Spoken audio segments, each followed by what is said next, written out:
অনেকের মনে প্রশ্ন আসতে পারে, যিশুতে থাকলে কি হয়? প্রভু যিশুতে থাকলে কি হয়?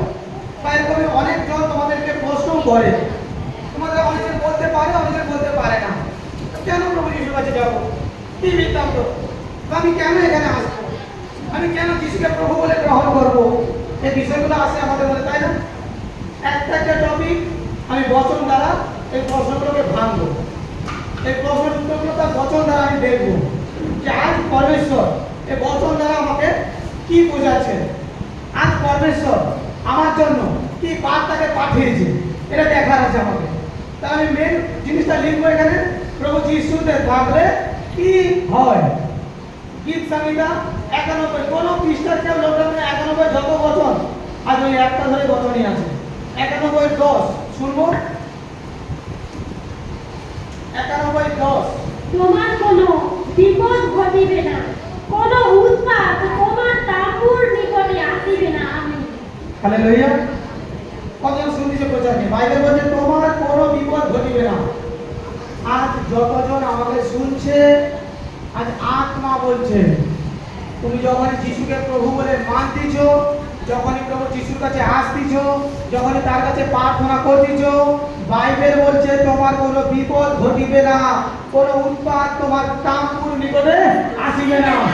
তাঁবু মানে কি? তোমার বাড়ি। হালেলুয়া। বাইবেল বলছে তোমার ছায়াতে দূরে কথা, তোমার তাঁবু বলে দিয়েছি। তোমাদের রোগ নিয়ে নিজেরা শরীরে চিন্তা করো না আমার কি হতে পারে, কিন্তু একটা বাড়িতে কতজন থাকে? 4 জন, 5 জন, 6 জন, 2 জন, 10 জন ফ্যামিলি, সবাই ঐক্যবদ্ধ থাকে, তাই না? বাইবেল বলছে তুমি একজন যদি সেখানে প্রভু যিশুকে স্মরণ করো, তোমার একজনের ধার্মিকতায় পরমেশ্বর তোমার ফ্যামিলিকে উদ্ধার করবে। যখন তুমি যিশুকে গ্রহণ করবে, বাইবেল বলছে সবার আগে আমি তোকে উদ্ধার করতে যাব। বাইবেল প্রুফ আছে, বাইবেল শাস্ত্র বলছে যেখানে 10 জন অধার্মিক, সেখানে যদি একজন থাকে, পরমেশ্বর বলছে এলাকাকে আমি মুক্ত করে দেব প্রভুর নাম করণ করার জন্য। সে ব্যক্তির জীবনে পরমেশ্বর সে প্রদীপকে জ্বালিয়ে দেবে। আজ তোমাদের যে কেউ আজ মনে তোমাদের প্রশ্ন আসছে কেন আমি প্রভু যিশুতে যাব? আজ বেনিফিট দেখো, বাইবেল বলছে তোমার কোনো বিপদ ঘটিবে না, তোমার তাঁবুর নিকটেও আসবে না।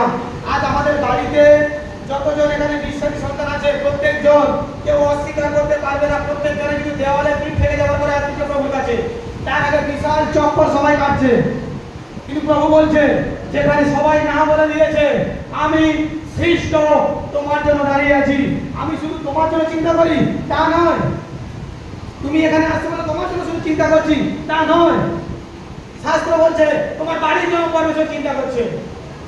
আজকে তুমি 2 টাকার মালিক, পরমেশ্বর তোমাকে 2 কোটি টাকার মালিক বানাতে পারে যদি তুমি বিশ্বাস করো, তুমি যদি বিশ্বাস দ্বারা চলো। আরে যিশুকে যখন তুমি জেনে যাচ্ছ, যে কেউ তোমাকে ঠাট্টা উড়াচ্ছে তার কাছে তুমি বচন ধরে কথা বলো। কিন্তু এবার আসছি আমি কথায়, যে আমি তো যিশুকে বিশ্বাস করতেছি, তারপরেও আমার মধ্যে কিন্তু অনেক প্রবলেম আসছে, আমার ফ্যামিলিতে অনেক প্রবলেম আসছে। আমি শুরুতে বলেছি বচন দ্বারা যদি চলতে পারো, রোজ সকালে উঠে কতজনের প্র্যাকটিস আছে বাক্য করা, রোজ সকালে একটা বচন করবো, প্রার্থনা করবো। তারপরে এখানে এতজন বসে আছে, হাত ভর্তি কয়েকজন হাত উঠাচ্ছে। তোমরা চমৎকারকে দেখবে কি করে? প্রভুর সঙ্গে তো তোমার কথাই হয়নি যে আজকে দিনের জন্য পরমেশ্বর তোমার জন্য কি উপস্থিত রেখেছে। সম্পর্ক তুমি তৈরি করোনি, সম্পর্ক তৈরি করো।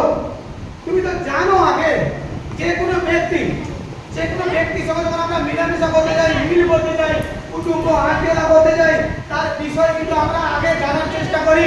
বাইবেল বলছে আমি তোমার জন্য কি চিন্তা করি, বচনকে খুলে তুমি পাঠ করে দেখো। তুমি যখনই আমাকে বিশ্বাস করতেছ, আমি তোমাকে সত্যি বলতেছি, কোনো বিপদে আমি তোমার গৃহেতে আসতে দেবো না। যখনই কোনো বিপদ আসবে, পবিত্র আত্মাকে ফেলে দূরে সরিয়ে দেবে।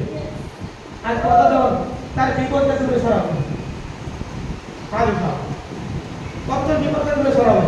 কি আমার বাড়িতে আমি বিপদকে দূরে সরাতে চাই, আজ আমার সমস্যাকে আমি দূরে সরাতে চাই, আজ আমার প্রবলেমকে আমি দূরে সরাতে চাই। সরাবে সবজন?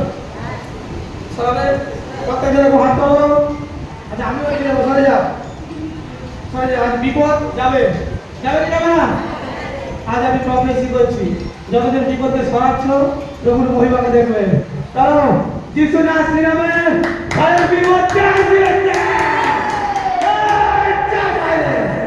আজ প্রত্যেকের বিপদ বাইরে গেছে, প্রত্যেকের হাতে বাইরে ছুড়, প্রত্যেকজন দেওয়ালে দেখে ঠিক বিপদ যায়। জয় যিশু খ্রিস্টের নামে বিপদ আজ ভাগ সুস্থ আত্মা আমাদের তুমি হোক যা। আমি সত্যি বলছি, প্রভুর মহিমাকে তোমরা দেখবে।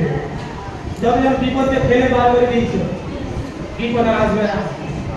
বছরকে নিয়ে চলো, যিশুকে নিয়ে চলো।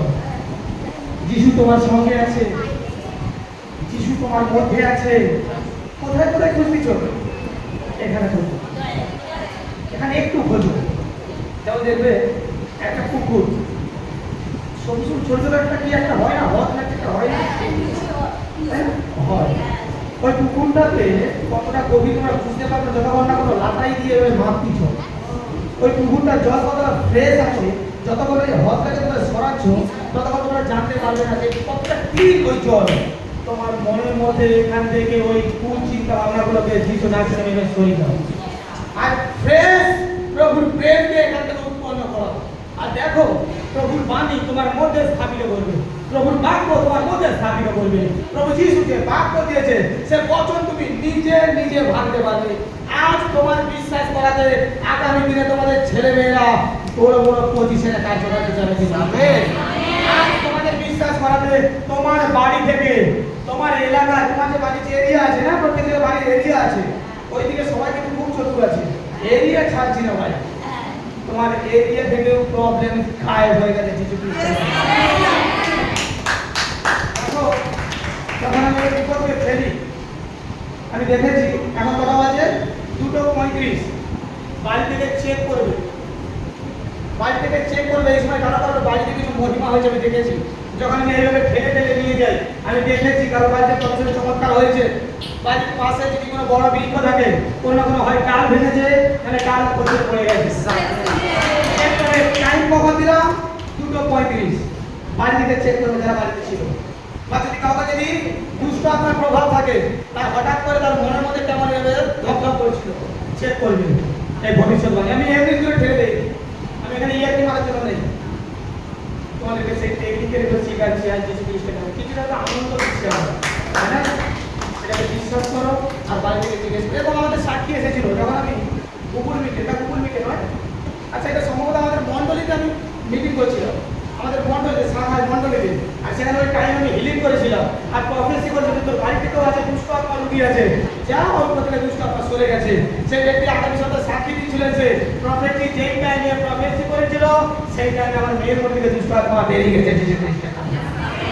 আজ তুমি বিশ্বাস করতেছ তো তুমি পরমেশ্বরের চমৎকার টাইম মনে রাখো 2:35 পরমেশ্বরের মহিমা। আর তোমার জন্য কিছু গুড নিউজের খবর এসেছিল এই সময়। মন্দশক্তি যখন চলে গেছে, শুভশক্তির আগমন হয়েছে, বা কোনো কিছু পরিস্থিতি চেঞ্জ হয়েছে, বা তুমি বাড়ি থেকে নিজে দেখতে পাচ্ছ যে কোনো কিছু একটা ওয়েদার চেঞ্জ হয়েছে, আমি সেই প্রফেট রিয়েল ভবিষ্যৎবাণী তোমাদের করাচ্ছি। এক মাস পরে বলছি না, আজকেই হবে, বাড়িতে গিয়ে জানতে পারো। সততার সঙ্গে যদি ভালো হয় সে আগামী সপ্তাহে সাক্ষী দিয়ে যাবে, তার জীবনে সে উন্নতির রাস্তাটা দেখবে। তাহলে আমি যিশুকে কেন ডাকবো? যিশুকে ডাকাটা কি বেনিফিট আসছে? আমার বাড়িতে, আমার পরিবারে, আমার কাছে কোনো বিপদ আর থাকছে না। তখন যিশু খ্রিস্ট সেই বিপদকে আর সরিয়ে দিচ্ছে। আর আমি সেই প্রচারকে বলবো যে কেউ যিশুকে জানবে তার জীবন থেকে পরমেশ্বর ব্যথা বেদনা। দেখো একটা জিনিস প্রত্যেকের মনে রাখে, মানুষের জীবনে এমন প্রাকৃতিক যন্ত্রণাগুলো থাকে, তারা খুঁজে বেড়ায় যে আমি এই সময়টা কার কাছে যাব, আমাকে কে রক্ষা করবে, আমার জন্য কে আছে? একজন, প্রভু যিশু। তার বাক্য বলছে আমি আছি। এই আজকে যে বছরগুলো হবে, এই সকল বছরগুলো কতজন আগে সম্পর্ক করে নিয়েছে এই সকল বাক্যের সঙ্গে? যে বাক্যটা আমি পাঠ করলাম এর সঙ্গে কতজনের সম্পর্ক হয়েছে? আরো হবে, মনে হবে আর এই বাক্যগুলো তো আমরা বলে বলে চলে গেছি। চমৎকার আসবে তোমরা আমাদের বছর প্রচার হতে হতে তোমরা প্রভুর মহিমাকে দেখবে। বচন করে হতো যে ফলেশ্বর রাজমাকে আমাদেরকে অবতীর্ণ করতে। আমি আর একটা দেখবো।